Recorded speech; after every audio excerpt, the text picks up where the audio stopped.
are currently lit here on track. And it is go, go, go. Contact between the Mercedes teammates. Lenoso with a crafty maneuver up the inside. Masterclass from the Chilean. Crucial championship points on offer here. Do not count out Danny Beresne. Longe has done the job. This is for the win between these two. Freddie Rasmussen wins the United States Grand Prix. Alfie Butcher wins for the first time ever. Lucas Blakely takes the championship. It's Barry Borman. Jarno Opmeer is your champion.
There we go. Don't know why I did that. But welcome everyone. Final time on F1 24. We're here for a brand new season here in PSGL PCF2 season 39, and we have got a very interesting grid lined up for this season. I thought the grid would take a bit of a hit, being as it's our final season, but to be fair, the grid is pretty much the same, if not stronger, than last season's F2 grid. Of course, normally it's going to be TK and Alex, but they're not here today, so joining myself in the commentary box will be Mr. Timon. Timon, welcome in, of course. Brand new season here, last one of the game. For these drivers, there's nothing to lose now, is there? I mean, I disagree. I think there's a lot to lose because the one thing that you can gain here is an opportunity to drive F2 in the first season in the next game. And that's what all these drivers here want. Yep. Definitely. I think that's one thing a lot of them are fighting for. Many of the drivers here know they've easily solidified themselves a spot, but there'll be drivers that may have only moved up from F3 last season, or drivers that are making their returns this season who will definitely want to be securing their place next season. So we'll have a look at the driver lineups for this season's championship. And starting off with Alpine, we have our last season's championship winner, which is Angelo D'Ortenzio. He's alongside Ben Marples, and Aston Martin have their development driver Jan Halliday. He's alongside Diego Zorzo, who I think was the runner-up in F3 last season. And then we have Ferrari with Leo Lund and F3 champion from season 38, Race Imtiaz. Then Haas have Sergio Sobrino and Harvey Cohen. Kick with Daniel Koya and Sixten Lintar, who unfortunately won't be here tonight due to having an issue with his brake. And then in McLaren, we have Riccardo Benzoni and Keanu Latour. Then Mercedes, we have Luca Rapassa and Larry Tolke. Red Bull, Liam Stevens and Rishon Jacobs. RB or VCARB have Keane Godendorp and Gabriel Quintino. And finally, Williams have both of their development drivers, which is Tope, Topias Koivunen and Nelson Alves. So a very strong lineup there, Timon. And obviously I know you've been managing teams in the past and been involved a lot with the community. Is there any drivers that you look at there that you expect to be fighting for this championship? That is a very difficult question to start off with, because if you look at these names, you glance over them, you can make a case for almost every single driver that's on this grid to fight for this championship. And everyone that you're not naming, it's going to be an insult to them because they're only driving here with the only goal to compete in this championship, to do really, really well. But, I mean, Angelo, he won last year. He's certainly a contender. And I'd watch out for both the Williams drivers. I know that they're going to be very fast as well. But there are so many names here on this grid that could certainly contend for the championship. And I think that will make every single race even better to commentate over, to watch as a viewer as well. All these races will be so incredibly close. Margins should be closer than ever. And the racing should be the best we've ever seen. So we are more than ready for it to start off. Round number 1 tonight at Bahrain. It seems like the drivers are starting up, which means the action will be starting shortly.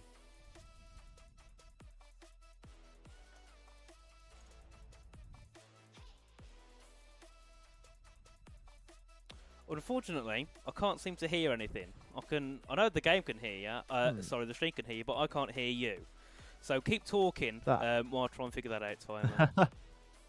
That is interesting. Yeah, because you were quiet, so I was like, that's a bit confusing.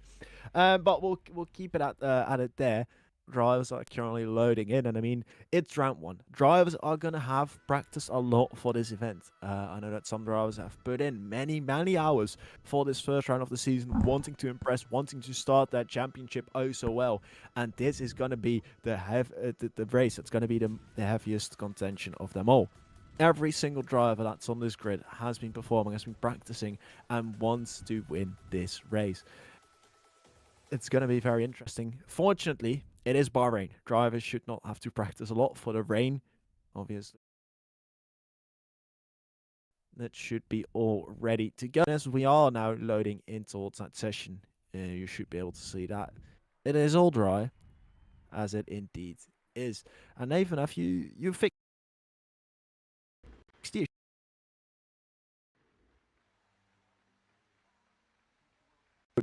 We're going to go solo, so solo commentary it is. It could be an issue on my end somehow, but if the stream's able to hear it, it should be all fine. A lot of movement early on in towards the pit box. Drivers wanting to maximize the amount of runs that they will be able to. There we go. That works. Are you able to hear me now, Nate? Yes, I can hear everything now. I'm not sure what the issue was, but everything's fixed, and I can finally hear you, and I can hear the game. Interesting enough. Yeah, I don't know why that was happening, because I thought it was an issue on my end because I was talking and then you didn't talk back. So it's like maybe I've had an issue again, but certainly it's all good. And Nathan, look at the amount of drivers that have gone out on track right away. I think it's going to be a pretty close. It's going to be pretty close timing-wise to do the amount of runs that these drivers are looking for. Yes, it certainly should be. I mean, looking at the grid itself, it is very close. It always has been here in PCF2, and I think the good thing as well is we do tend to see little groups forming qualifying. You might have the top 5, top 6 together, and then further back you'll have their own little group. So that's a good thing about qualifying. There's always something to battle for here. If it's not pole position, you're going to be battling for those maybe P10 downwards or P15 downwards, because there's always going to be a couple which are a little bit further off the pace of those at the top. We're just having a little look through it. Of course, some of our drivers, championship leader Angelo D'Ortenzio, last season's champion Angelo D'Ortenzio hasn't gone out yet. He's still in the pits, along with Diego Zorza, who's just leaving the pits at the moment. But a few cars are looking to start their first laps, and the first one will be Keen Gerdendorp, of course, development driver for Red Bull Sim Racing. We'll see what he can do as he heads his way down to turn 1. Would you like to give us a bit of a track guide here, Tom, and we Keen Gerdendorp? Well, I'll be attempting my best. Obviously, those first corners are one of the most important ones, making out of Sector 1. On the main straight, you want to keep it as much to the right-hand side as possible, obviously avoiding those bumps. Coming out of turn 4 there, the first sector split being a 27.773, and now this middle sector here, which is oh so important. All these tight corners, especially on this hairpin, very difficult to be hitting the apex correct on. And here on towards that triple left-hander, I believe from the top of my head it's around turn 8, maybe 9. A very difficult corner. And on the exit, it's actually interesting. Drivers are going to be running multiple lines, which will be depending on the right height. We've got a fast left-hander coming up next. You want to absolutely throw the car and keep as much minimum speed as possible to go up on this hill. And there you already will be having that second sector split. This track goes incredibly fast, which makes it very tricky, and those times will be incredibly close. That final sector, which really contains only 2 corners. The first right-hander and then that final turn, which is oh so tricky. You can see the delta. You will know that everything is on the line here. You don't want to screw up the final corner. Kian seemingly running quite a clean last turn, and he will be coming up towards the line to see him put down a 25.955. Indeed, a very nice opening lap there by Kian, but Ben Marples goes quickest there with a 125.851. Jan Halliday goes even quicker there in the Aston Martin with a 25.785. We see Race Imtiaz popping up into third. Luca Rapassa jumping up into the top 4 here with Riccardo Benzoni, last season's championship protagonist, jumping up to P2 there, as we do see a few cars enter the pitch due to lap invalidations. Next across the line here will be Larry Tulkey, for Mercedes, goes up into P4. Very nice opening lap from him. And then we have Sergio Sobrino here for the Haas team, of course, an R8G development driver. He goes up into P8. Harvey Cohen next. He goes up to P11 then. I think that is everything here for the first laps in quali, bar Diego Zorzo. Certainly so. And Nathan, I have a bit of a question for you. Yep. You probably already said it. I haven't noticed. Angelo in 20th has retired from the session on my screen. Yes. Does he have an outstanding qualifying ban? No, he's doing last to first in every race, apparently. Is what I've heard. All right, that's a Will Gibson strategy if I've ever seen one. Certainly so. 14 drivers now having set those first lap times, and if you just look at those margins from first to eighth, it is all within pretty much a tenth of a second. It just shows how incredibly competitive this field is. Just from third to eighth is even closer. Absolutely going to be incredible to see these drivers perform on those highest levels. And we also have a couple of drivers going seemingly out of sync. Talking about Leo Lund, Nelson Alves, and Keanu Liatut. Of course, so just a quick thing in the chat. So I have noticed Connor's message about it looking a bit grainy. I have made a change to the bit rate, so please let me know how it's looking at the moment and if it has gotten any better or if it's gotten any worse, because it is quite valuable for me to know. But of course, we do have a few cars on out laps here, getting ready to start another lap here in this session. Next to start a lap will be Nelson Alves here for the Williams team, of course, part of their development team. Joined a couple months back, also races in TES as well, obviously in the last season of the E-Series Championship here on PSGL. Of course, returning here to PCF2. I believe he finished around P6, P7 last season. So, of course, a well-driven season by Nelson, looking to go even higher this season as he works his way to begin his next lap, or his first lap of the session here. Of course, suffered an invalidation in lap 1 and will be looking to go again here with 12 minutes to go as he heads his way down to turn 1. Of course, late on the brakes, gets the car thrown in, misses the apex heavily there, a bit of a lock-up, and of course runs a little bit wide. That could certainly lose him some time on this next run as he heads his way down to turn 4. Now, of course, at the end of this first sector, brakes just before the 50-metre board, gets the car turned in. Of course, has to be careful there with that off-camber exit of turn 4 and turn 5. Then, of course, turns 6 and 7. Get the car turned through nicely as he heads down towards turn 8 at the hairpin. Slightly missing the apex, but gets a decent exit out of the corner as he heads down towards turns 9 and 10, of course. Wants to break in a straight line, get the car turned in, touch the curb barely on the inside, run wide on the exit as you head your way down to turn 11. I've got to say, a decent first couple of sectors here by Nelson. Certainly so. I mean, decent, but you do miss 2 apexes and you lose about 2 tenths in that first sector, and that's not something that Nelson should be looking for. I know he is someone that certainly wants to perform, and he's been practicing a lot. I've actually spent quite a bit of time with him in a voice alongside a couple of others.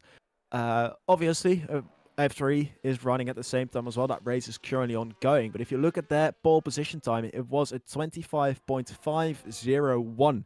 So that means that these banker times, there should be some more improvement in them. And if you look at the mistakes that Nelson made, losing almost 2 tenths in that first sector and still putting out a mid-0.8, I think it shows that there's a lot of time in the tank for many, many of these drivers. There certainly is, as Leo Lund yet again suffers from an invalidation.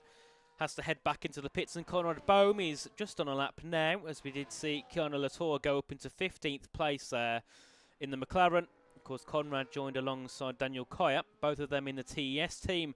They're in the Kick Sabre car as Conrad now just heads his way down in towards the final corner here. Turn number 15, of course, gets the car turned in nicely, runs wide on the exit as per usual. Bit of a slide, but corrects the car nicely and heads back into the pit lane. Won't be continuing on that lap. And then we have Diego Zorzo here, who's just heading down towards turn 8 at the moment. Runs a little bit on the curb and will certainly lose time there. We'll also see Daniel Koy on a lap. He's heading down towards turn 10 at the moment. Gets the car turned in nicely. Of course, has already set a lap, but going out straight away to get his next lap underway. Currently on a 126.199, which is around half a second off Jan Halliday's time. So he certainly has time to find here on that last lap. But of course, he's looking to improve here in the second sector. But actually, Tom, and he's down by a little bit here. So it's not looking too good here for Daniel. Both laps he's looking to set are in and around that 4 to 5 tenth gap from pole. Yeah, that is not ideal. Of course, you do have that final run where the track conditions will be optimal. Reese Imtiaz, meanwhile, making a big jump in towards second position for him. And now we're going to have a whole flow of drivers coming towards that line. Again, Kian Hoodendorp, who has already invalidated his lap time, so seemingly he won't be improving. We've got 2 McLarens coming towards the line. Rishan Jacobs, meanwhile, going towards that absolute top spot. We've got Ricardo Benzoni coming in towards the pit lane as well. So many invalidations, many drivers maybe over pushing the car slightly. We've got a Red Bull coming towards the line. That would be Liam Stevens going to the absolute top already as well.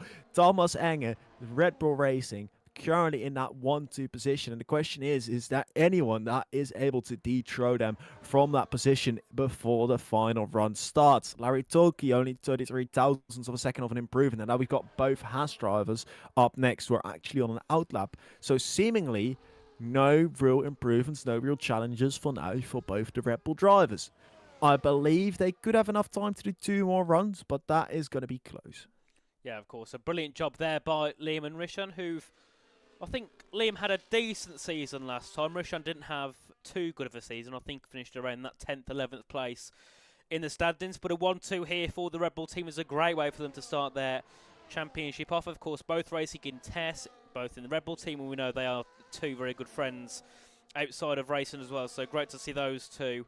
Obviously doing well as a team and right at the top together. P1 and P2 at the moment. Of course, a few cars going around to start their next laps. Next one will be Sergio Sobrino, who's just tending his way through turn 6 and turn 7 down to turn 8 at the hairpin. Another driver that has been in F2 for a very long time, but also has been out of form on the F124 game, and hoping with this last season to try and relight that fire and get back into some top form and score him some very decent points. Of course, he's alongside teammate Harvey Cohen, who got a P4 in PSGL E-Series at Baku only a couple of weeks ago. So he's also looking to get back into some of that top form. But of course, we'll see what these 2 Haas cars can do. Harvey's in P14 at the moment, just heading down towards the final 2 corners here. Of course, there is turn 15, which is the actual corner. Then a little kink to the right is actually classed as a corner, which I don't understand, here at turn 16.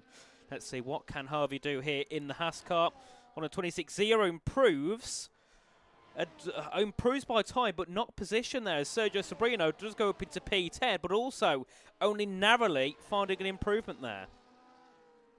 Yeah, not ideal, but Leo Lund, meanwhile, going to the absolute top spot, invalidated his previous 2 laps. But then when it comes down to it, he has the opportunity, or he has the skill to put down a very, very fast lap time. We've got Konrad Bohm, who is in that middle sector as well, currently about to set his first valid lap time of the session. And if you're looking at it, although it is F2, it might be that some drivers are not able to perform under this pressure.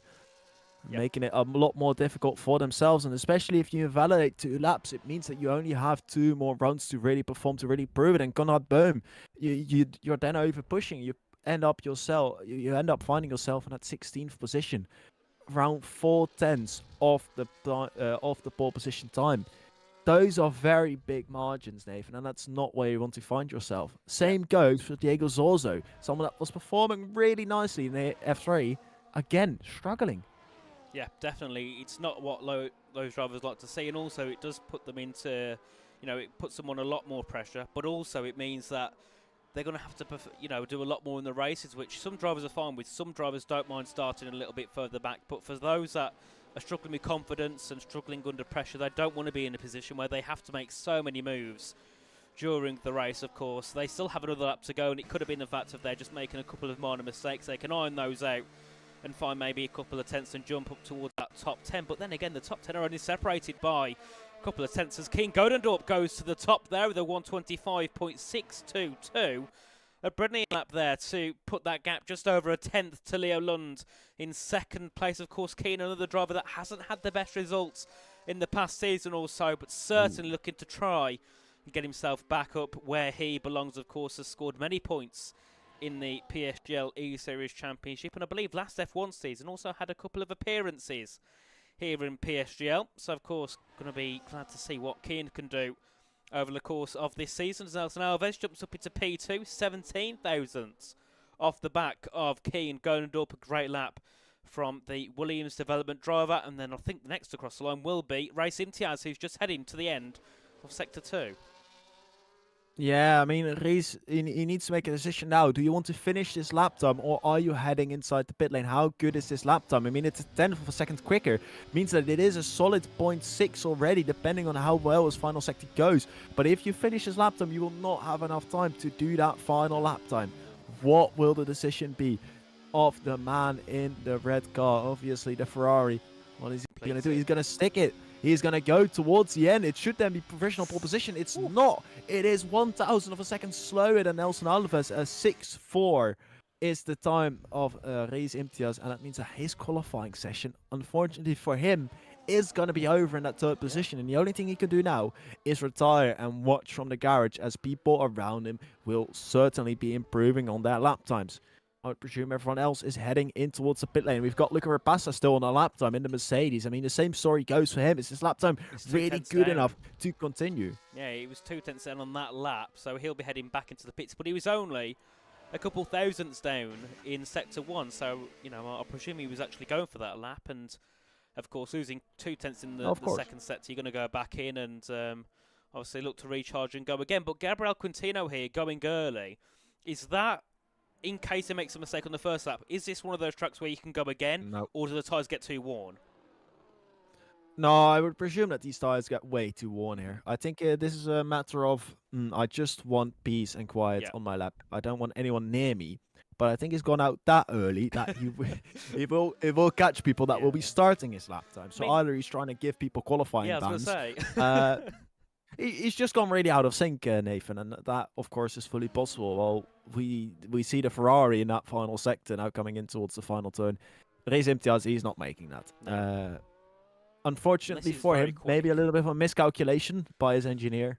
Yeah, it could have been. I mean, it's good. No, he's not going to do it, is he? He's only just heading back into his box. You know, he's only about 10-15 seconds back of what he needs, but, of course, very tight margins here in the F124 game. And, of course, Gabriel Quintino going out at the moment, of course, about to start his final run of this session. I mean, he could be on a quest to find some qualifying bans here, because even though the ghosting is turned on, you can still get a qualifying ban for an interference. And, well, when you go out early, a lot of drivers do get caught out by that, don't they, when they're on the right laps? I don't expect to see a car on a lap, as they're, of course, still going to have 1 minute and 15 seconds to go. But, of course, Gabriel's now starting his final lap and heading down to turn 4. Let's see what Gabriel Quintino can do, because we all know Gabriel's another driver who's on the rise, has been proving himself a lot on this game. He's got one more season to do, so let's see what he can do here for the first qualifying of season 39.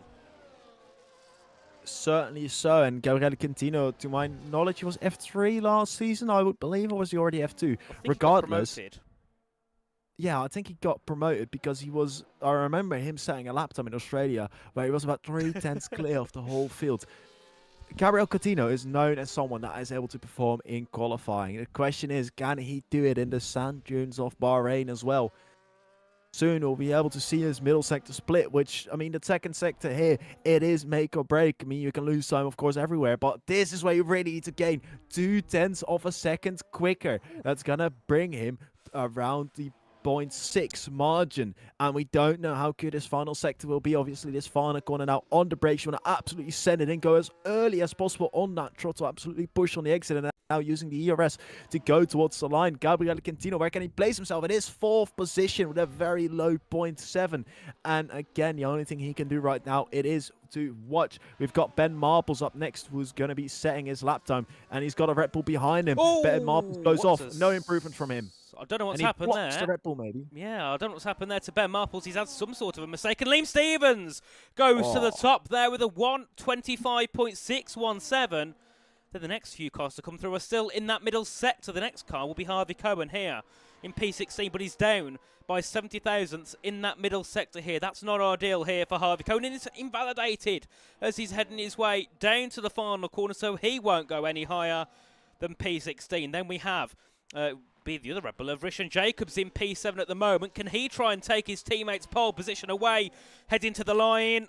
No, we can't. Stays P5. Next across the line will be the Haas of Sergio Sobrino. Stays 14th in the invalidation there for Leo Lund as he heads towards the line. And then we'll see many more cars heading to complete their next laps. Of course, Race Imtiaz stays in P4. He didn't go out again. Jan Halliday goes into P6 as that's going to be top 8 to the top with a 125.585 in the Williams. And then we have there Keane Godendorp jumping back up into second place. 5 thousandths ahead of Liam Stevens. Diego Zorzo into P4. What about Luca Rapassa? Can he take pole position? No, he can't. He stays in P11. And then, of course, Gabriel Quintino completed his lap earlier on. So there we have it. Top A on pole. Keane Gondorp in second. And Liam Stevens rending out the top 3. But look how close those gaps are there, Timon. Very close indeed. Those gaps are incredibly close. A high 0.5. Certainly a 0.5 is, I think, the time that everyone had on their minds, obviously, seeing that the pole time in F3 was around the same. But Toppe, I mean, seemingly the only one that was really able to deliver on the time that everyone had set their eyes upon. It's a very good start, especially given the fact that he disconnected from the session earlier on. He got to run less compared to everyone else.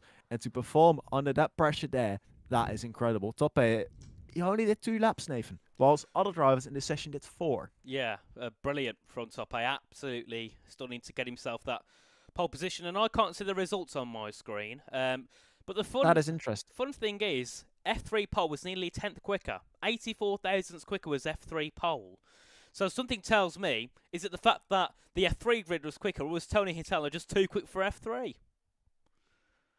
I think, Nathan, it shows that the competition is looming. Yes. And that these positions in F2 are not safe for next season because there's some real up-and-coming talent. They've been building up this everything. Yeah. All certainly. game long. They have been preparing for it. Do we have a lobby restart, actually? I think we You would know have. that better than I do. I think we have a restart. Yeah, they'll all retire and go back to the pits. So, All right. before we return back, we'll have a quick word from our sponsors at GT Omega. Then we'll have a look at the season 39 calendar.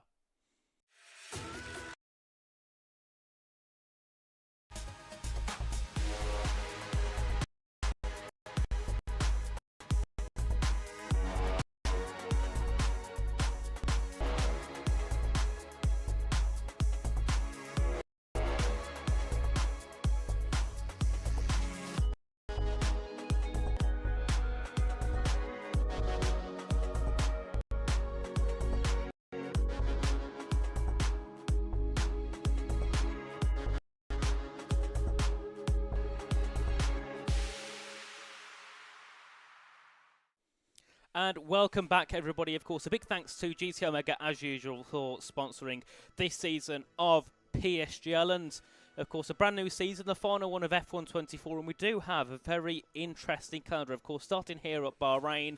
Many more tracks to go to. And, of course, I think, Tom, and this is the shortest PSGL calendar we've ever had in PC, isn't it? I'm sure O'Connor said. Oh, I can't fact check you on that. I can tell you that it is only 9 rounds. Which it is indeed a very short calendar. And starting off at Bahrain, I think, Nathan, don't you agree? This is the deserved starting point of every single PSGL season. It is. It's the best race for an opener, in my opinion. I think tracks like Brazil, you can argue, are very good to start it off, but I think tracks like Brazil are better to end off the season. But, of course, we've gone for the F1 status quo, and we're ending off at Abu Dhabi. On the 9th round, of course, we've got Belgium, China, Austria, our first half of the season. Then we have a week's break, which I believe is for F1 esports, if that's correct. And then, of course, we go to... That is on March the 27th, so I would Yes, it presume will be. indeed it is. Yes. But then, yeah, of course- Bahrain, then Brazil, obviously, in second, which for me is the best race to end it with, or to Yeah. start, but they have it in second place. So I think it's the calendar here. They've listened to the drivers. They've put out some good tracks, starting off with the Troy B's, Belgium, and we've got China, Austria, Silverstone, Singapore, Mexico, and Abu Dhabi. I think it is a great mixture of, I mean, we've got street circuits, we've got real circuits with lots of overtaking on most of them. We've got a combination of tracks where drivers are actually able to somewhat run away. Strategy should be interesting. Rain, dry. I think we're going to be in for a very, very good season. Yeah, we certainly are. Some great tracks which definitely cause a bit of chaos, like, you know, likes of Singapore, Mexico. Abu Dhabi is well a track we don't often see on F124, so very good to see how that race will go, of course. But we'll bring ourselves back over to the camera screens before we get our way into the race. And, of course, a big welcome to everybody in the chat. Great to have you here as usual. And Seb says, Austria at my birthday. Thanks, PSGL. Well, I mean, there's many things you could be doing on your birthday, but watching PSGL certainly has to be one of those on the top of your priority list, of course. Happy birthday for 5 weeks' time, Seb. Of course, great to have you in the chat as per usual. Hello to Yusuf, Lewis, Chris, Jake, Senol, Eoin, Casper. Great to have you all in here for a brand new season of PCF2, our final one of the F124 game, which is a bit of a nice farewell. This game has caused a lot of issues, but even though I hate the game, it's still sad to see it go because we've had many memories created on the F124 game. Lots of racing, lots of different, lots of action, and lots of behind-the-scenes issues as well between teams and different drivers. So this game is going to have a lot to miss, won't it, at the same time as the drivers will be happy to move on to a new game. Certainly so. Although we say this every single game, and we know that the next game afterwards is not great, but I would say if you compare this game to a bunch of others, we've actually had a relatively good game. Yeah. Although we never know next game what will happen. There are many uncertainties. If we're talking about esports, if we're talking about the game in general, how will the game look? I believe it is the anniversary year of F1. Obviously, I think yes. we had F1 75, so maybe we'll have a couple of special things that will be included. Personally, I hope for classic cars making a return, because I mean, nice. in such a historical year, something like that would be very cool. Yeah, definitely. I loved having the classic cars in F1 2020. It's just they weren't really used as much as everybody thought they would be. Looking in the chat, Iggy says, go on, Nathan, lad. Hello, Iggy. Great to have you in here. And Sam says, Nathan, what is the best piece of fruit of all time? For me, it's got to be a kiwi. I do love a kiwi. That was the answer I had in my mind. How is it? Yeah, kiwis are very underrated, in my opinion. Very underrated. How often do you eat fruit? I have a couple of pieces every now and then. I mean, it's expensive in the UK. Like, one tub of strawberries is like £3 now. And that is like a small tub. Apple has goated status. See, not an apple person. I don't like the flavour of apple. It's not strong enough. There's no real flavour to it. It's just boring. Otis, you can shut up too. Marcos says, Timon. Is that a friend of yours, Timon? Marcos Almedo? Of course. Marcos has been in SRC. It's absolutely brilliant guy too. I believe he raced in F5 earlier on. So good to see that his races are done already, meaning that hopefully all the viewers from there should be streaming in towards here. We're just here waffling because the drivers, the lobby host, is now setting up the grid. We've already had the qualification happen where our pole sitter Tope will be more than happy to start that race off from first position soon enough. And once already, it should be an absolutely incredible race. We've got apparently many compliments going towards me and not so much compliments towards Nathan. Yeah, don't know what you've done to them. Briards is asking what our top 3 predictions are. And obviously, Nathan, I know you love to ask this question to me. Yes. You asked me a great question earlier on, asking what I thought was going to be the champion on round 1 before we've even seen a single meter of running. So Nathan, tell me, top 3, this race. Let's go. P1, we're going Keen Garden Dorp. P2, trying to remember the qualifying order now. So P1 Kian, P2 will go Tope, and third will go Angelo, being as he's trying to go from last to first. So Kian, Tope, You think he can make up 17 positions? Yeah, why not? It's F124, anything can happen. That is true, to be fair. Sam's asked what my favourite word is. That is very specific. I'll say that my favourite word is Leo. Why? Because who doesn't love Leo risotto? Me. Come on. He begs it in the reports. Wow. Doesn't he, Sam? I mean, he's not right. The good thing is a driver's report here, so we're not going to have any colour code reports. Sam likes the word society. Well, Yes, Sam, that because is you are a just very boring. left-wing person, aren't you? You are a very societal person in this world. I'm going to cut you off right here. We're not going to talk about politics on stream. Let's talk about some positive stuff, and that is the fact that the drivers are readying up and that we will soon be able to race again for the first time in this year. And we talked shortly about the calendar, but the fact that it is the shortest calendar we've ever seen means that every single race is even more crucial than the previous one. If you win here, a win is going to mean a lot more than it ever has before. Yes. Only question is, who will be the winner? What, the championship? You've already answered it. Oh, yeah. It was a bit of a cliffhanger, you know, for the viewers, you know, you've ruined it.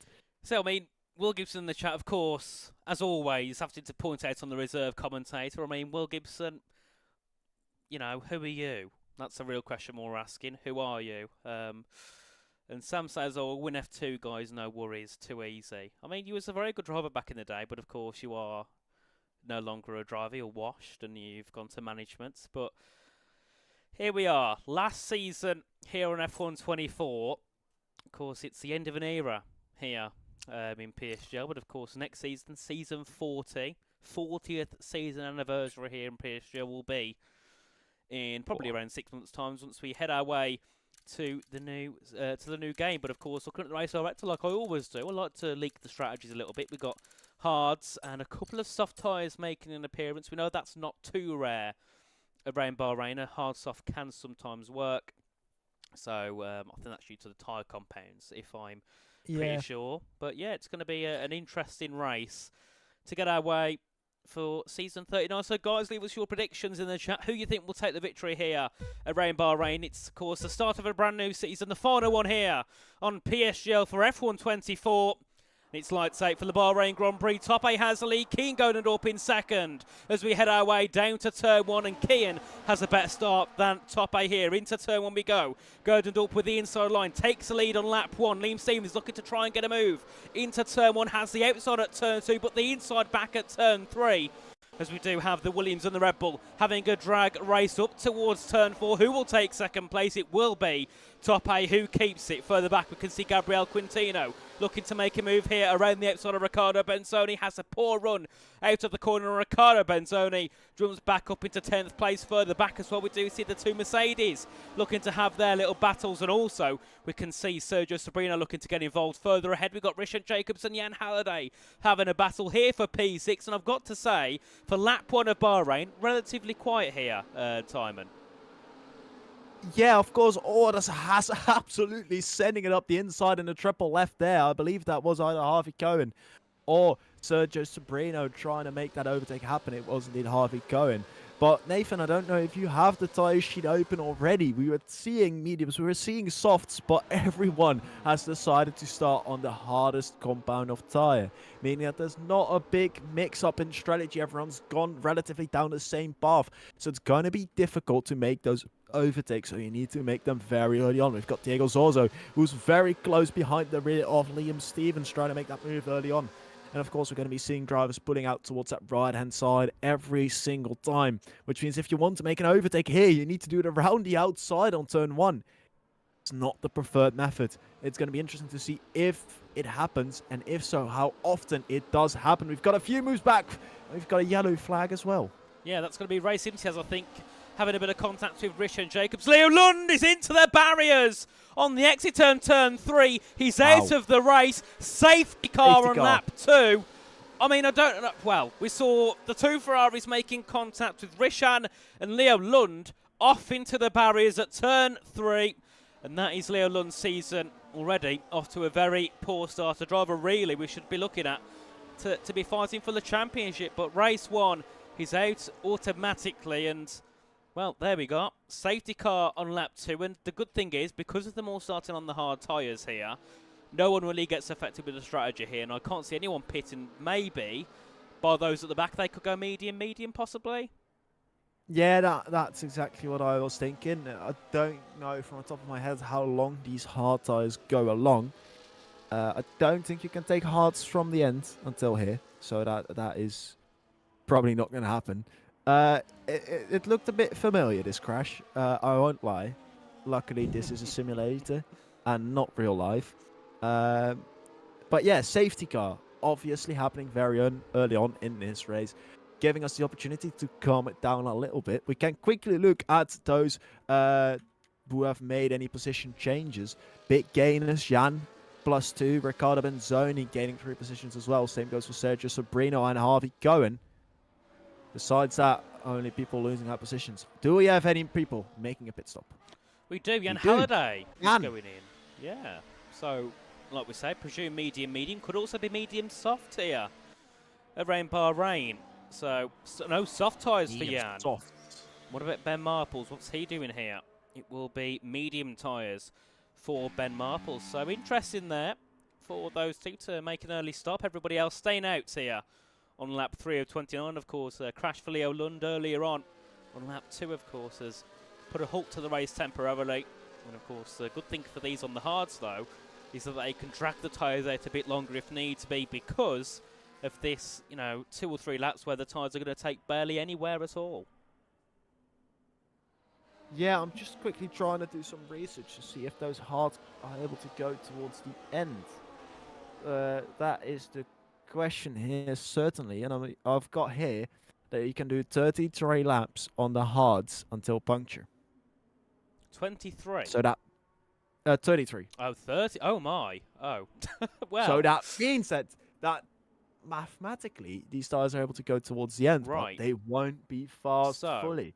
Is Jan going on the softs to kind of obviously get that pit stop done and go back onto hards possibly, not have to pit? Certainly, it's the only opportunity. I would be shocked if we see Jan staying on a set of the softs because those tyres are going to be done about 4 laps in. Because, I mean, the strategy normally would be to do around 8 to 9, maybe 10 laps on the softs and then pit. I know that some drivers were eyeing it up to do it as a first stint if they had a great qualifying session. Unfortunately for us, it did not happen. It would have been great to see that mix-up being thrown in. Yeah, we'll see what happens. So I do expect Ben Marples and Jan to go back in the pit lane again. It would be great if Ben Marples does stay out, meaning that he goes for a double medium, while Jan goes for hard towards the end, which leaves us with 3 different strategies for the remainder of the race. That would be a commentator's dream.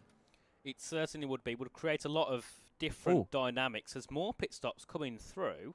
Conrad Bohm. Yeah, Conrad Bohm. We got Jan back in as well. And, of course, Ben also going back in. So let's see what Conrad's doing, I presume. Well, the safety car should go in this lap, shouldn't it? So he can't... Can he pit mediums and pit again? I don't think he can. He could be going for a double medium, but they do if they catch up. I don't know what the official ruling on that is in the PSGL rulebook, but a driver could get a little bit cheeky and don't catch the back of the grid, allowing himself to get another pit stop. Don't know what the ruling on that is. I would presume it's not allowed for these guys to catch up, and then it will be race time very, very shortly. Yes, it certainly will be. I expect the end of this lap. If not, of course, it will be by the end of lap 5. Of course, 24 laps to go in this race. There we go. I needed to get my maths there. Not the best at mental maths. But, of course, it is still Keane Golden up that has the lead ahead of top. Liam Stevens third. Diego Sorso, Nelson Alves, our top 5. Then we have Reshan Jacobs, Ray Simtiaz, Riccardo Benzoni, Gabriel Quintino, and Luca Rapassa, rounding off all of the points positions here for race number 1 of 9 here in PSGL. Of course, this is the start of the final season on the F1 24 game before it's pastures new. And we head on to F1 25, which should be an improvement. I don't think they can make this game any worse, but we'll have to see what EA can cook up as the safety car is in this lap. So Conrad can't pit again now to go back onto hards. He's got to commit to a medium or a medium soft. Nathan, we have been treated with an absolutely brilliant race. We've got 16 drivers committing to the same strategy. We've got 2 drivers that are on a fresh set of hards that will be going towards the end, and we've got 1 driver, presumably, who's going to be doing a medium. We'll be able to it's going to be very interesting to see how it pays off. I mean, we've got Conrad who will be absolutely cutting through this entire field. Yeah. The only question is, how well will it go? Kian with the restart. Indeed, a great restart there by Keane Godendorp. Diego's also still looking to warm up the tyres as they head their way down to turn 1, and that's allowing Nelson Alves to close in a little bit as they head down to the first braking zone here. And then further back, we can also already see a gap of over a second. Larry Tolke losing some time. Colonel Latour makes a move and goes up into 13th place. And Tolke gets demoted to P14 as we do have Luca Rapassa there looking to fend off from Sergio Sobrino into turn 4. Sobrino goes for the inside move in the Haas, looks to try and get the position away from Rapassa. They still carry it side by side in towards turn 6 and 7, but Rapassa defends it perfectly for now, and Sergio Sobrino will have to try again whenever he gets that opportunity as we head our way down to turn 8 for the first time since the restart. It's still Keane Godin up that leads ahead of Top 8 and Stevens in third. This is going to be an absolutely exciting race, and I mean, drivers are presumably going to be, they're going to be able to play a lot more with when they pit. Are they going to follow the original lap that they wanted to pit in, or are they able to extend their stints? Because these hard tires will be a little bit faster. It's a safety car that might have not changed up strategies a lot, but it is given everyone so many more opportunities. Kian still in that leading position, Top 8 in second with Liam Stevens in third. Coming up towards that straight again to start the 6th lap of this race. Drivers again will be looking to try and make that overtake happen earlier on in this race when the gaps are still oh so small. But it is going to be tricky. We've got Gabriele Quinto relatively close towards the back of Riccardo Manzoni. But again, I think it's going to be a long story of this. Drivers being too far away to make a move happen. Further down the field though, we do have a slight move. Is it? Nope, that's not. It was Conrad Bohm getting ahead of Angelo in towards turn 15, the final corner. Of course, Conrad with those better tyres made a move in towards turn 15, got the position, and now is on the back of his teammate Daniel Koya, who should probably not make it too difficult for Conrad to get through here. Of course, they're also both in TES, both in the kit car. You know, they are definitely very affiliated here as teammates, as we do see further ahead. Yet again, Nelson Alves closing in on the back of Diego Zorzo, who's had a fine start to his F2 campaign. Of course, has spent last season in F3, where he came as the runner-up in the championship, and now looking to try and get a podium here on his first race here in PCF2. As, of course, Conrad Bohm got past his teammate there, and now is on the back of Larry Tolke. Will be looking to close up to the Mercedes and make that move and get up into 14th place. Of course, we think here and he's going to be on a medium, but he could go for a medium soft, and you know, many strategies could be put into play here. As Liam Stevens, however, closing up quite quickly on the back of Top 8. Certainly is the case, but is he able to make an overtake? That is the question. I'm going to go on board with the Red Bull drive. You see Top 8 as well going up, closing up towards the back of Kian Godendorp, and Liam Stevens now wants to profit in as well. We're going to have a change of the lead, although these cars do stay side by side. Kian not letting that first position go all that easily and taking his first position back. Top 8 though using a little of the battery, still side by side in towards that 4th turn. Look at Rapassa. Rapassa. Never get another safety car. Yeah, Rapassa's out. What's happened there? Quintino, I think, was the one that had contact with Rapassa. And, well, two teammates coming to collide there. Both of the Veloce Academy cars coming to contact. And you can see there heavy damage on Gabriel Quintino's front wing on the right-hand side.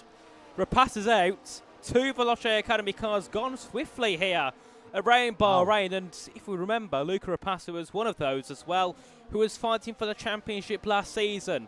And 1 round in, he's going to be taking 0 points away after a collision, we suspect, with Gabriel Quintino. A big shame there for Luca Rapassa and also for the Mercedes team.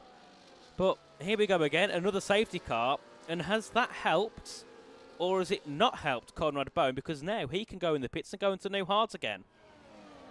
Nathan, I'm going to ask you the question. How many drivers will be are going to be making their pit stops right here? I mean, the whole grid is pretty much the same. The only change that there is in the lead, Top 8 having overtaken Kian and Luca having disappeared. But besides that, everything still is the same. Yep. I don't believe you can make mediums towards the end from here. Although, 9, 10 laps, I think a lot of people could be pitting for mediums. They certainly could be, and oh, there we are. So Top 8 stays out, but a lot of people go into the pits, and we have been given a message from Will Gibson informing me of what happened, and it was apparently, in quotations, Luca killed Gabby, I'm crying. So I don't know what's happened there. Great to leak out private DMs as always, Nathan. Listen, why not? Absolutely incredible. Let's have a look. Oh, I just saw a message sent between Luca Rapassa and Will Gibson. Oh dear me. Well, a lot of trolling going on, it seems, in Veloce Academy at the moment. Yeah, I mean, we've got one driver trying to do a last to first. We've got 2 drivers or 3 drivers colliding, giving themselves wing damage early on. I don't think you shouldn't let the big parent company of Veloce see it. I don't think they would be all that happy. Look at the tyres time. Many pit stops. Yeah, I have it open. Soft drivers are going to be pitting again. Yes, definitely. Presumably. Everything else is going to be very interesting. Konrad Böhm made a pit stop towards his older set of hards, which is interesting as well. The strategies have just gone all out the window, and I mean, we've seen some good, some bad engineering decisions in F1 esports, where we will all be able to judge on them, and I would presume that most engineers that are sitting right here were judging on their decisions, being like, I could have done that a lot better. This is your opportunity. This is a scenario where everything can be thrown out the books, and all the engineers that have done their homework correctly are able to thrive here and put down a very good result. 3 drivers that did not make a pit stop, both Williams drivers and Larry Turkey. 2 drivers behind that have made a pit stop and have complied with the tyre regulations. Jan Halliday and Ben Marples. They will be going towards the end on this set of tyres. And now on this lap, we're going to probably see every single driver that's on the softs. Diego Zorza, Reese Imtiaz, Daniel Coya, Harvey Cohen go back in towards the pit lane to change to a new set of tyres. Everything else, no clue. Oh. So let's see what happens. Everyone's pitting. Okay. Oh, so those are the mediums also choosing to go back into the pits. I'm going to go on board Hebe Key and Godendorp. Let's see what tyres he goes on to, I presume. Hards again. Hards. As we head into the pit stops, and it will be hard tyres here for Kian. Hard tyres for everybody here. Nobody going on to a set of mediums. And of course, they will all get to the end here. And does that mean that Tope, Nelson and Larry have played a bit of a poor strategy call here? But then Jan and Ben are in also a bit of a weird position, because they had it right on lap 3 when they pitted, but now the safety car came out and they've all gone onto old hard, so they got 5 lap older tyres than the others here. We'll never know if they got it right. That's always going to be something hard to argue for. But this position is certainly not beneficial for them. The thing that I would say both Williams drivers, including Larry Torquay, are hoping on is, and it will happen, is that the hards will be having a drop-off. Probably 2 drop-offs. Those tyres will not be fast, and if you are going to be making a pit stop, you should be in a very good position. But the only thing that they need to manage is to not get overtaken before everything else goes down. And I don't even think, actually, these hards will reach a second drop-off, so they're in a very good position. You know who's not in a good position, Nathan? Who? Gabriel Quintino. He is on 7 lap old hards in 18th position. I don't think he will be oh so happy by seeing himself be put on a set of old tyres. Also, already safety car in this lap. I was expecting the field to do one more lap, but the track has been given green again. We've got Topias Koivunen, who is going to be leading this safety car restart, slowing the whole pack down. And soon it will be showtime again with his own teammate Nelson Alves right behind him. And the question is, how many more laps till another Veloce Academy car causes a safety car? Because they've caused 2. I wonder if they cause any more here. Of course, you can see Tope slowed down quite quickly, of course, and just warming up the tyres, getting ready to go here on lap 9 of 29, going on to lap 10. Nelson Alves in 2nd, and Larry Tolkey keeping close in 3rd in the Mercedes. And we are go. Green flag conditions. Tope leads the way ahead of Nelson Alves, and already Jan Halliday on the attack here, trying to get past Ben Marples. Keen Godendorp as well, looking to try and make a move on Konrad Böhm towards turn 1. We're going to have some pile-ups here if we're not careful.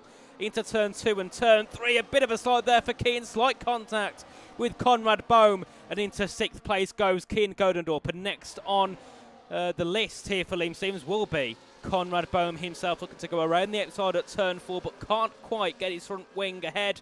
But a bit of a poor exit, bit of a tap, bit of contact, and through goes Liam Stevens. That was a right argy-bargy move, and into P7 goes the Red Bull. Yeah, Conrad Bohm getting a great welcome in towards F2. If you aren't the one making overtakes, you are likely going to be the one overtaken. It shows how competitive this field is. One mistake and you will be eaten up. Dylan Warren in the chat saying Jan net leader, I guess. Yes. He said, just come in because I heard that Leo Lund got swiped. Yes, he did. That's all right. Yeah. Will Gibson also certainly very happy with the current outcome, but I think this will be a very entertaining race, and obviously all these drivers now being on the same strategy means that there won't be that pit stop phase what we'll all be hoping on. Drivers on different tire ages. The whole field is pretty much in the same scenario. Overtaking will be incredibly difficult. So it's going to be tricky to see who's going to be really making these position gains happen. I mean, you've got Diego Zorza currently on the overtake, trying to get past Conrad Bohm, the man who's on a little bit of all the tires around the outside. Diego Zorza will be attempting it, but Conrad Bohm instead having to send it up the inside of Liam Stevens, even making contact with Kian Goedendorp. So he shows again that he's going to be in a very tricky position. Diego's also again trying to make that move happen in towards turn 4, looking up the inside, sending it up the inside. A little bit of contact there, maybe some slight damage from Diego Zorza. Obviously not happy. We're going to be happy about that. Reese Imtiaz as well, trying to snoop in another position, but Conrad Bohm is able to keep onto that. It goes wide. Diego Zorza around the outside, going Reese Imtiaz now. So this is a very great battle between these three drivers. But again, grip is successful. Reese Imtiaz making that position happen as well. Diego Zorza maybe not as smooth as he wanted it, but he finds himself now in that 8th position. Reese Imtiaz in 9th, and it's going on again. Sergio Sobrino tried to make a move happen on Conrad Bohm, but unfortunately for him, that did not succeed.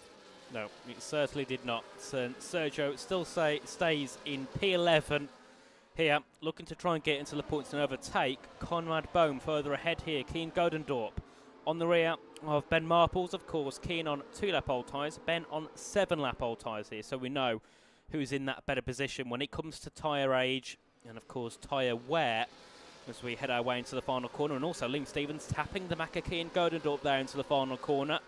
Just letting Keane know that he's there and he will be hungry and will be looking to make a move if he can as they head their way back down to turn 1. What sort of moves do we get this lap around? Nelson Alves takes the lead away from his teammate. Sergio Sobrino takes P10 from Conrad Bohm, and we have Riccardo Benzoni looking to make a move to go up into P11.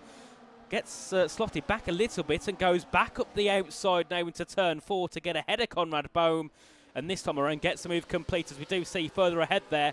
Liam Stevens looking to try and get ahead of Keane Godendorp. Keane pushes him one and says no thank you. Stay behind in P7 and further back as well. Race Imtiaz losing a bit of time. What happened there? Do you know?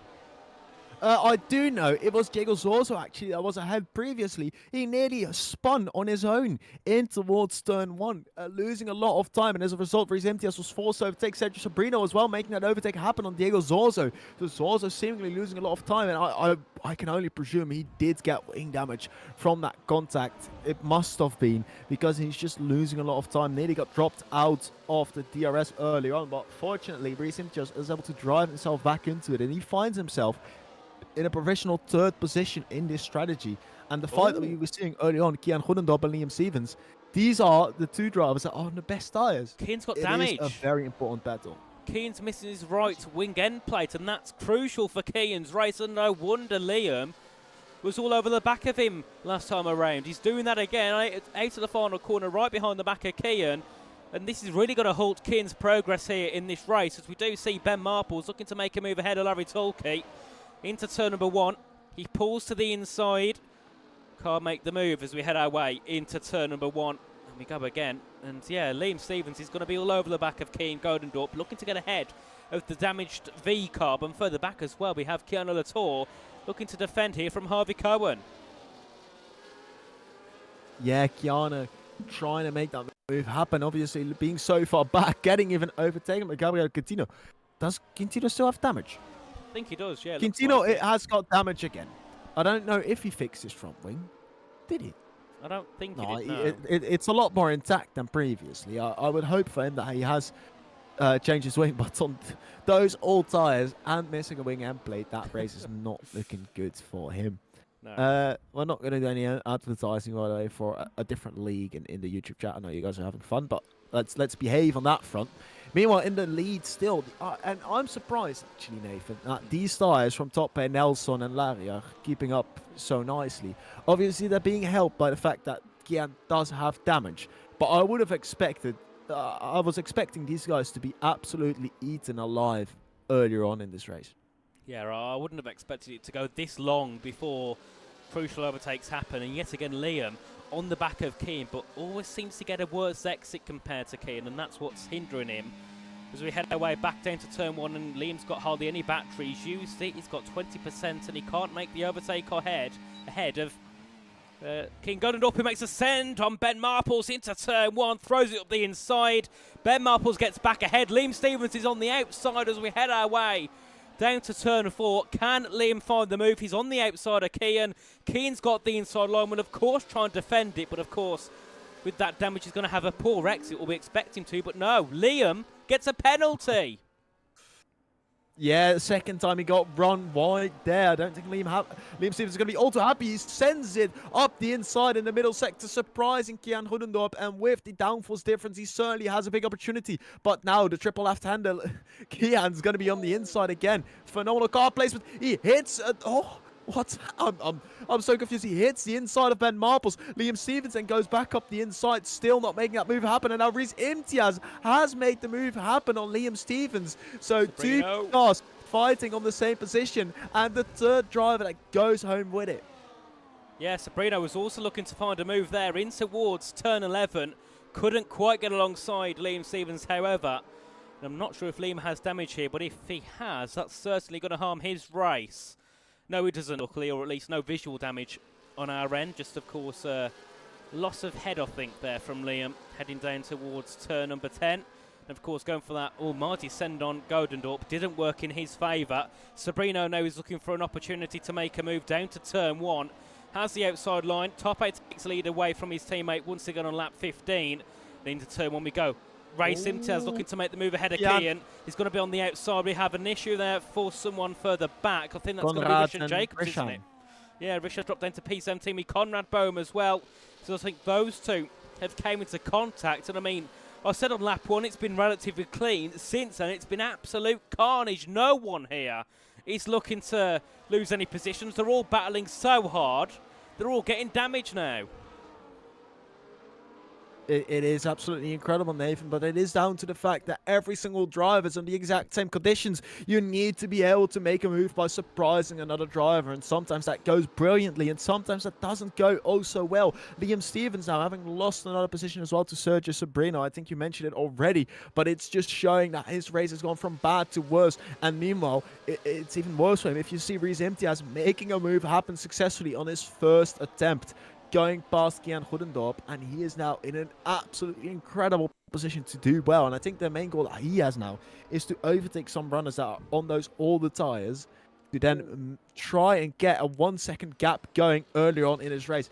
Jan is absolutely all over the back of Nelson Alves, trying to force a move happen earlier on. Both Williams drivers, though, still staying out. Lap 16 out of 29.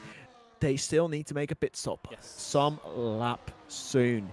Jan and Ben Marples, they don't. So that is the main deal breaker here. And I think those Williams drivers, they might be just running, hoping for another safety car, which might happen there. Conrad Bohm, oh, no, he's just retired from the session. I don't know why I didn't get that notification. I just saw a yellow flag. Yeah, in the pits, Conrad's out, unfortunately, here, and will not continue.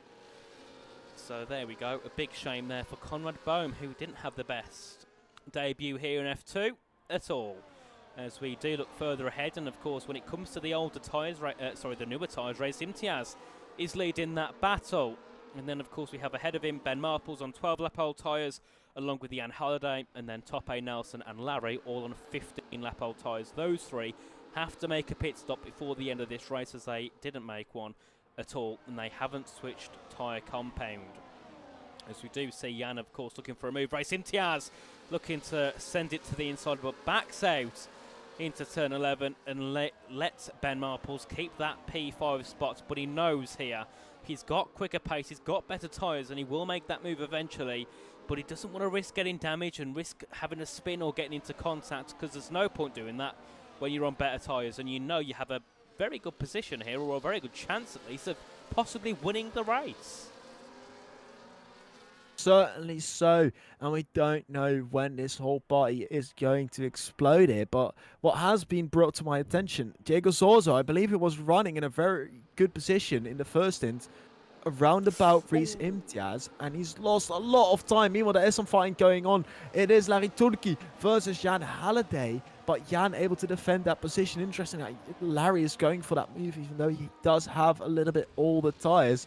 This is another scenario of you need to be attacking if you don't want to be overtaken. Because Reece Imtiaz, he is knocking on that door. He wants to be making those moves happen. And it is causing those fights earlier on in the race.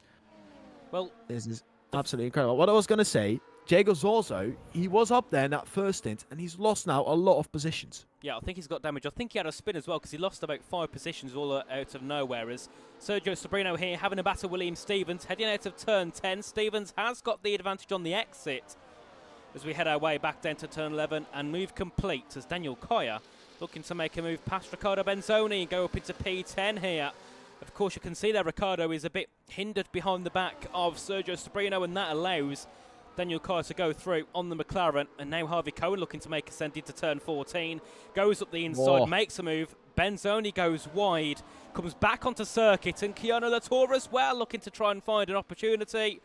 Into the final corner they go. Cohen on the inside, Benzoni on the outside, and that gives a position to Harvey Cohen, who now sits one position away from the points as we head our way back down to turn 1. And earlier on, it wasn't Larry Torkey trying to make a move, it was Jan Halliday, but Nelson Alves cut him off along with Tope, and that then sent him wide, and that allowed Larry Torkey through, as we do see yet again Ben Marples defending off Reece Imtiaz down out to turn 1 and 2.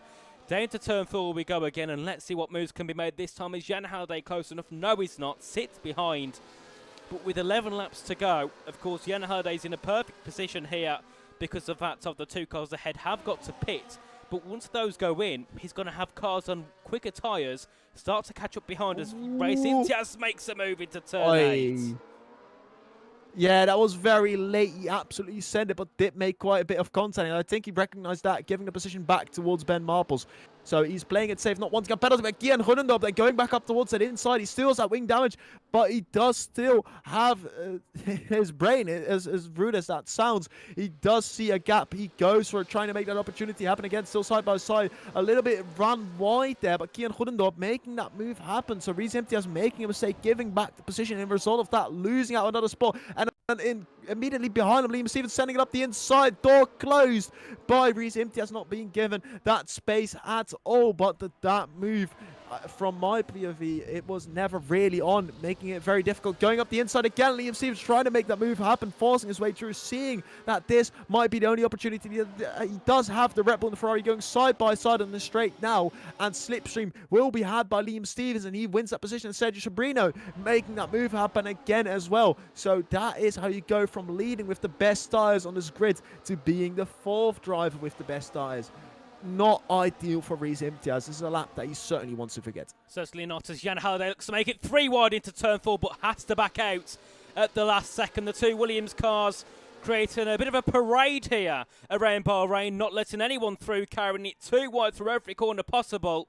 And Jan Halliday can find no way through. A couple of weeks ago, Jan and Nelson were teammates, and now they're rivals. As Halliday goes to the outside into turn 8, has a better exit, has to keep it to the inside here into turn 9 and 10, and gets the move complete. A brilliant move there by Jan Halliday. Further back, Ben Marples around the outside of Larry Torkey, trying to get up into 4th place here in the Alpine. Can't quite make the move, sticks behind for now, and now Keen Gerdendorp is also going to be looking to be on the attack here as we head our way into turn 11 once again, lap 19 of 29, and it's carnage all around here, but Jan Halliday is our net race leader.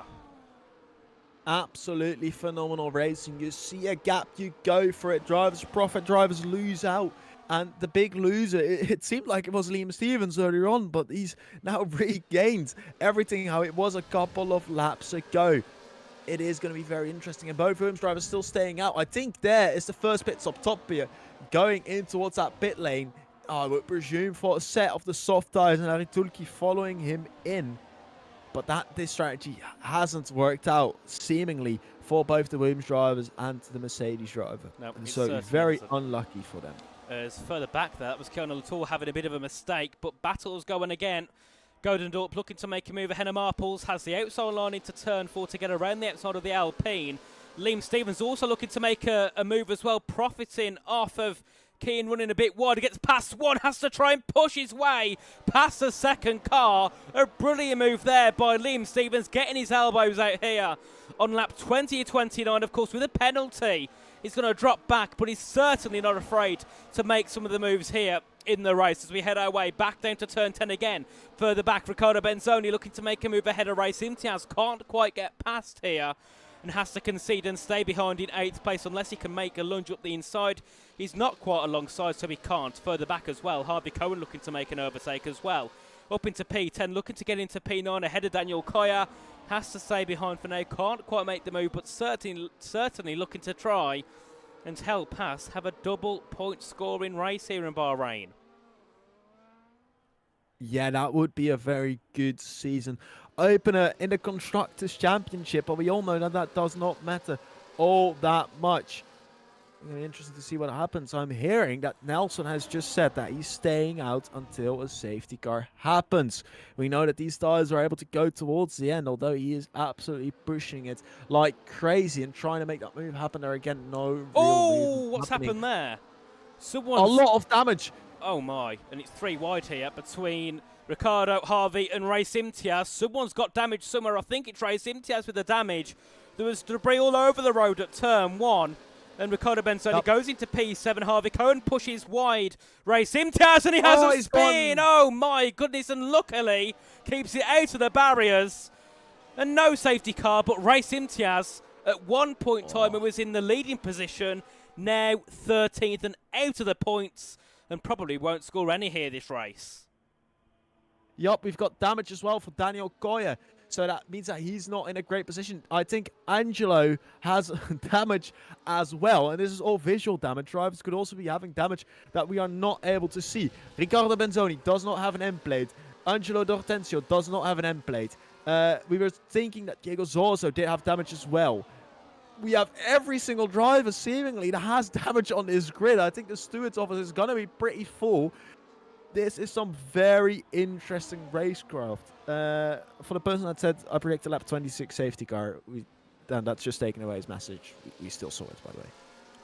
Yes, indeed. And Bradley says, damn, that's such a shame for race. I love the sarcasm there, Bradley.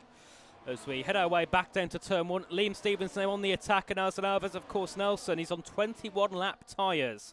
Liam Stevens, 8 newer. As we head our way onto lap 22 of 29, 7 to go here at Bahrain to finish off the opening round of the final championship of F1 24. Larry Tulke and Topai making a switch, but they are rather far away from the rest of the pack, so I don't think they'll have to be worrying about catching up too much. But Sergio Sobrino is in a decent position here. He's looking to close in and make a move on Ben Marples as we head down to turn 8 once again, and Benzoni as well looking to find some places, of course.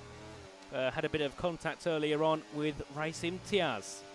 Of course, hopefully won't cause him any sort of penalty or repercussion.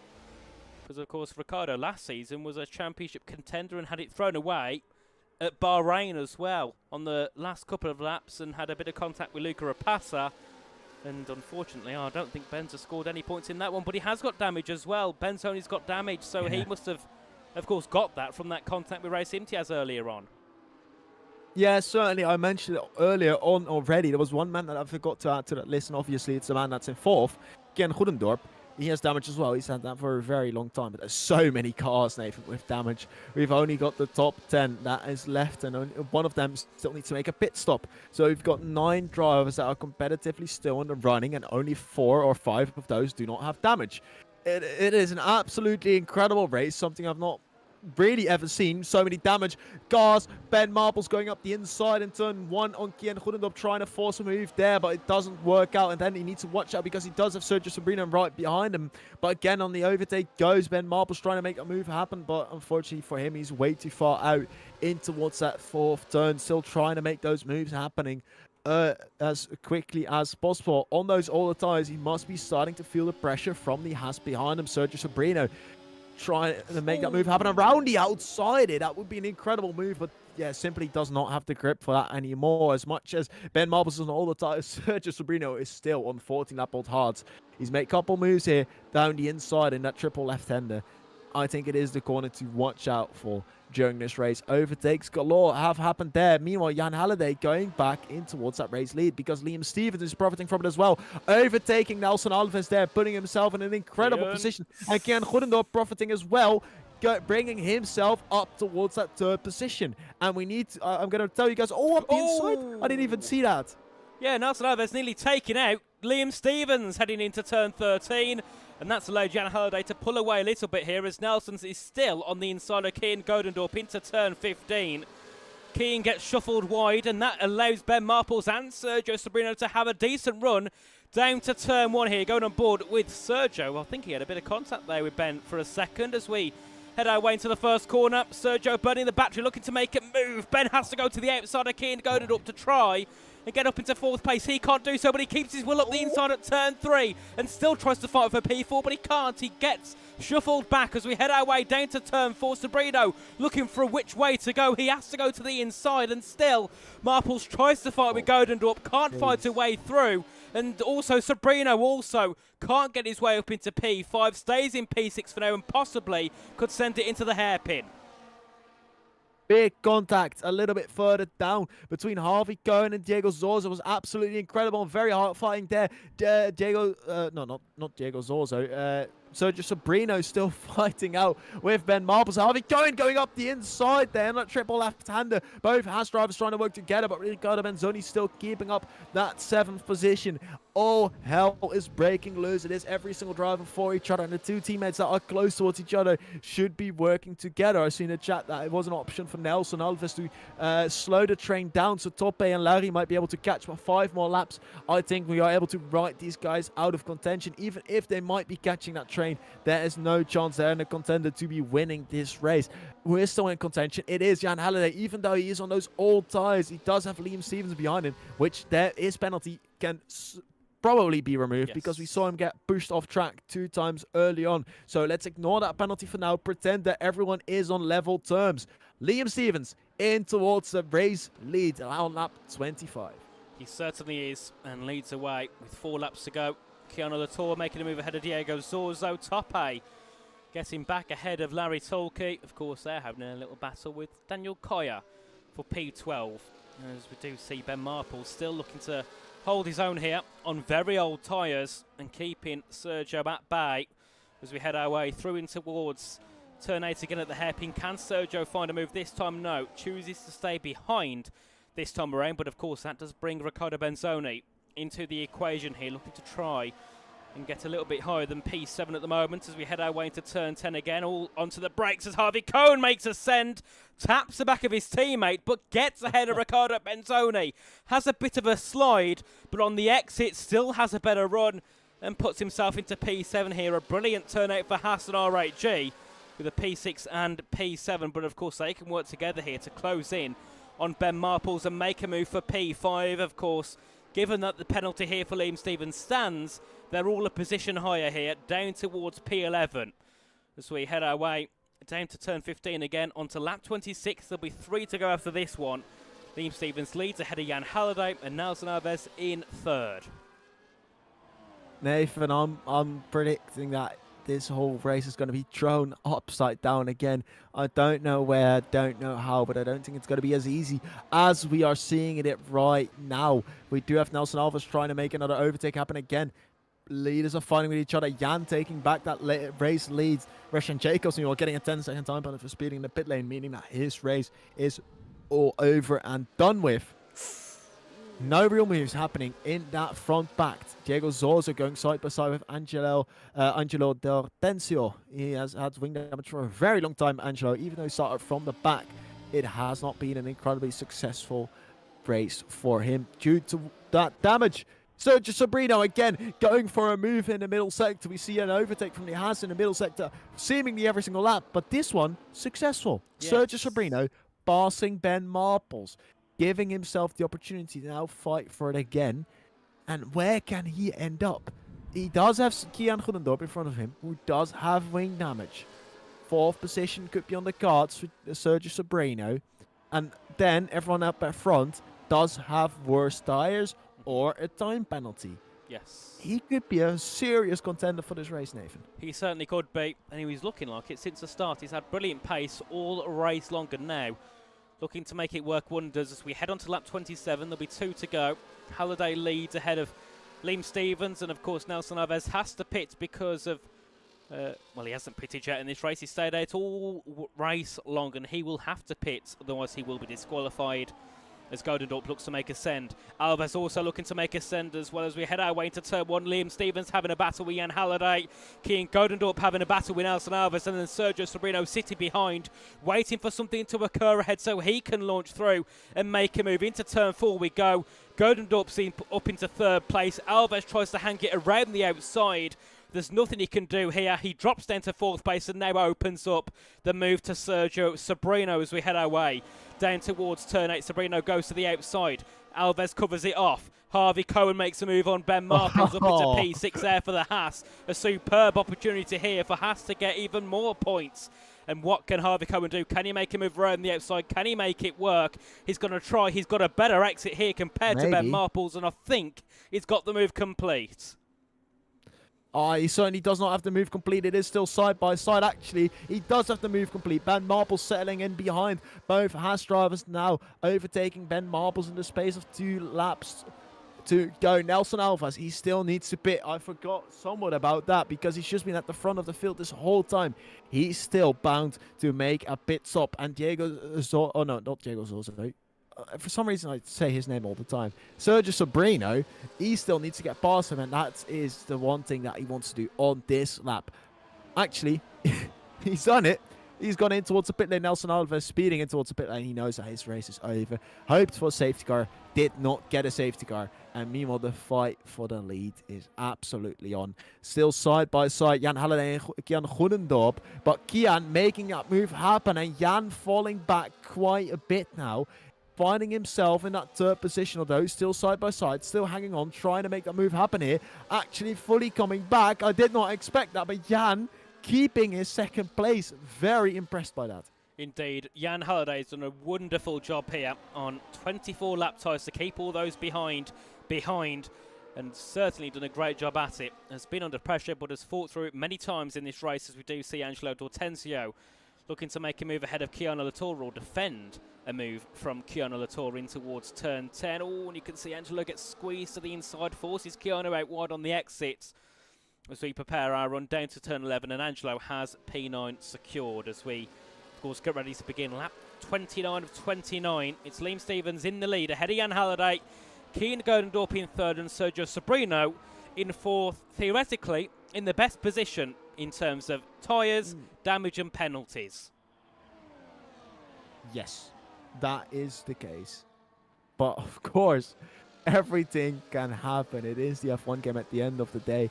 I want to give a little bit of a congratulations because Tope and Larry Tulki have brought this gap down to 1.7 seconds, and likely they will be catching.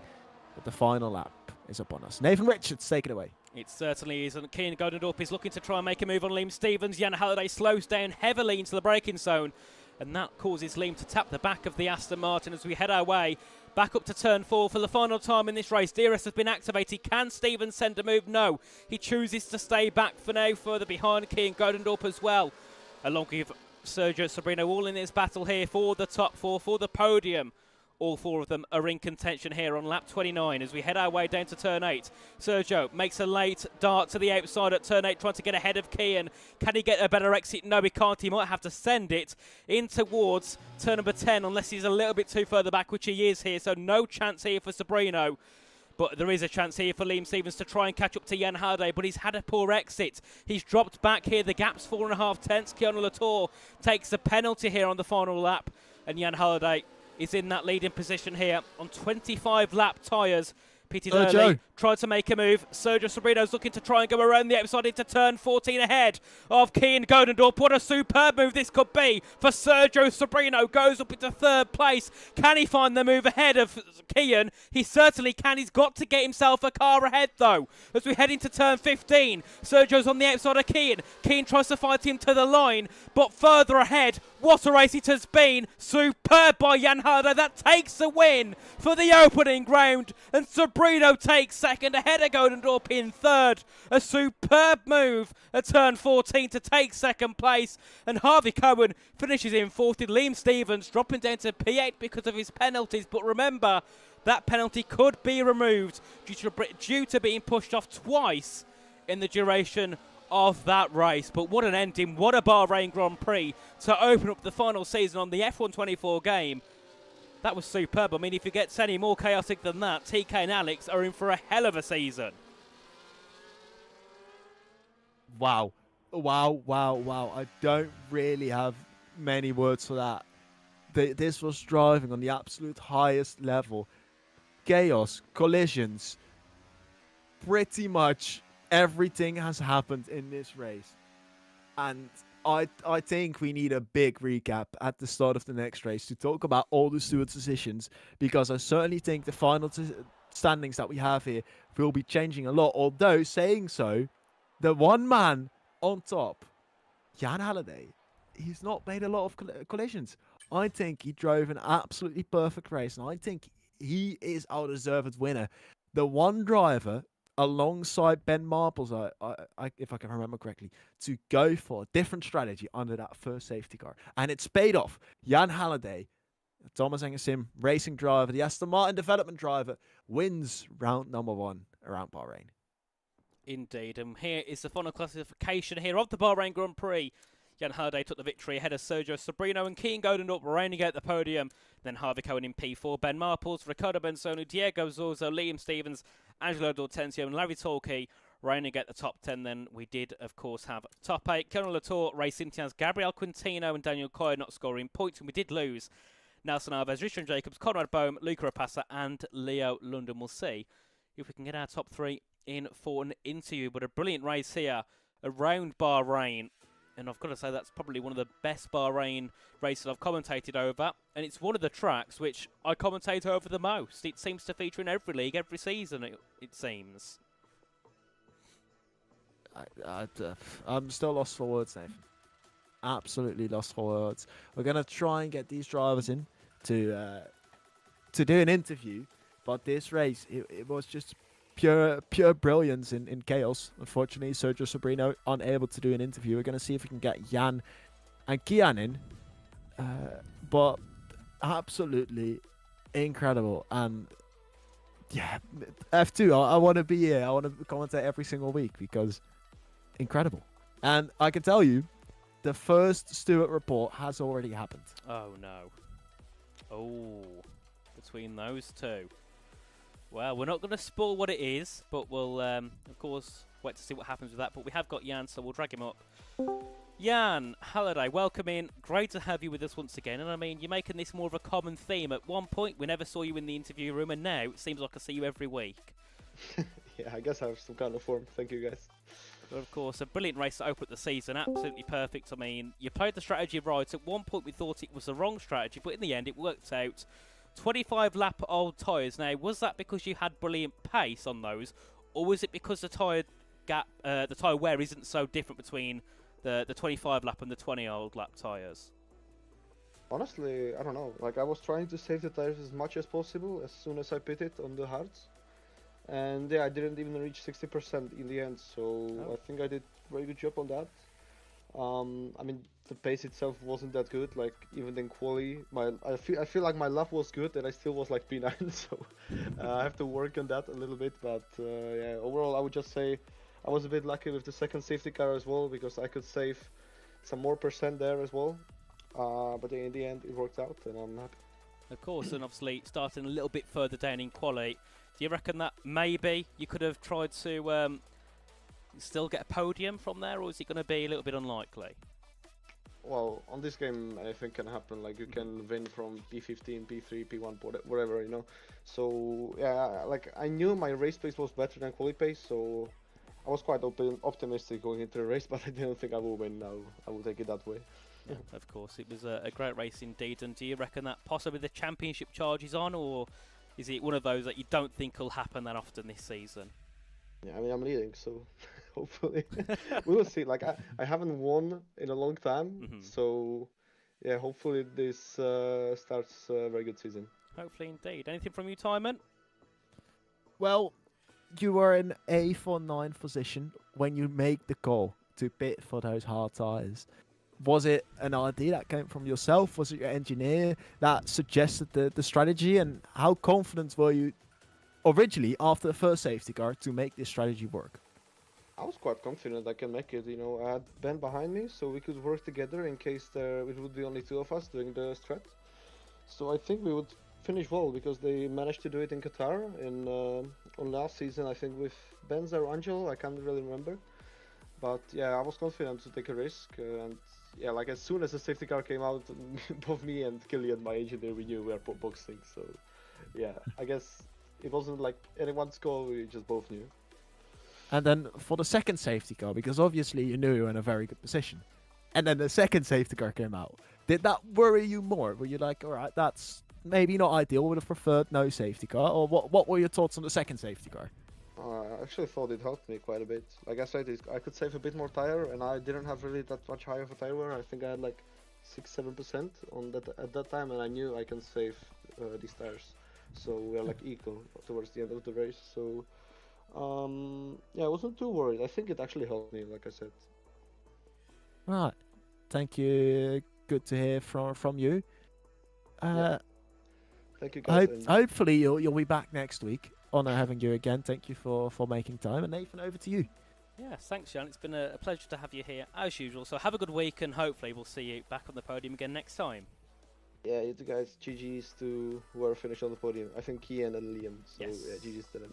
Well, have a good one, mate. Thank you. Goodbye, Next guys. we'll speak to Keen going up. Keen, welcome in. Great to have you here with us. I mean, in F2 the past couple of seasons you haven't been on the podium that much, but this race it was finally your time to be back up into that third place. Of course, with wing damage, how did that affect you throughout the race? Do you reckon that possibly without that damage the win was on? I mean, yeah, it was quite bad. It was like bunching up like crazy because of I don't know, I think it was the two Williams drivers. And then everyone, I mean, I took it safe to turn one, and then I think I got touched behind from Liam, and then I had like 40% damage the whole race. Oh. So it was not ideal, and I think yeah, I could have definitely won without that. Even the safety cars were a bit unlucky, but we still had the right strat, I believe. So it is what it is. Yeah, of course. You played the race very well, and of course, next time out we go to Brazil. Is that a track that takes your interest? It's not really a good track of mine, but I mean, I'm confident myself. I can be quick on every track, so it should be fine. Indeed, and of course, is this the season where you're looking to try and take that championship, or is it one of those that obviously with esports coming up, you're just trying to turn up and see what results you can get? Now, for this season, I'm definitely sending it. For last season, I wasn't really. I mean, I practiced like an hour before every time the race, so I was just to get some racecraft and stuff. But for this time, yeah, I'm fully sending it. Definitely, great to hear. Anything from you, Timon? 40% wing damage. That is quite a lot, and obviously you sounded disappointed, even though you've currently finished in third position. The penalty of Liam Stevens up ahead could be removed. You felt obviously then by that you could have won easily. How happy are you then still, considering the damage that you had, that you were able to get third? I mean, I think yeah, we managed it actually quite well, but I was raging a bit from that damage, so. It took me a bit off the race, but yeah, it is what it is. It's eventually, yeah, if I just keep on this consistent results, it should be fine to go for the championship. Yeah, I think absolutely incredible result from you. That's all from me. Nathan, over to you again. Yeah, thank you, Kate. It's been a pleasure to have you in here once again. Of course, we hope to see you on the podium. You won't be me or Timon in the interview box. It'll be Tiga and Alex. I'm sure they'll be happy to chat to you. Well, let's hope. Well, hopefully, yeah. I'm sure they'll be happy to have a chat with you in the future, of course, if you get back on the podium. So have a good evening and weekend, and we'll see you again next week. Yeah, have a good evening, lads. Bye-bye. Bye. Right, there we go. A brilliant opening round here for PSGL season 39. I mean, we're not expected to be back anytime this season, unless, of course, Alex and TK have to drop out again. Unfortunately, of course, I'm not too sure why Alex isn't here, but of course, TK has got COVID, so of course we do wish him the best, and hopefully he's back up to scraps for next week's action, and of course a Race to Glory as well, where we need him back as well, because last week I got put with Jess because TK was also ill, so hopefully he's back next week. But of course I do wish them both well, and of course thanks to Tom for joining alongside me last minute, and also a special thanks to Sappy, who was meant to be directing this race in F2, but there was issues in F3, so he had to pop over to there, so of course thanks to him as well for stepping in and helping out on the other tiers. But of course that is all from us here for the first round of season 39 here in PSGL. So have a good evening, have a good weekend, and make sure to come back here Thursday 8 o'clock for PCF2 next week, where we take to Brazil for the second round of the championship. Goodbye.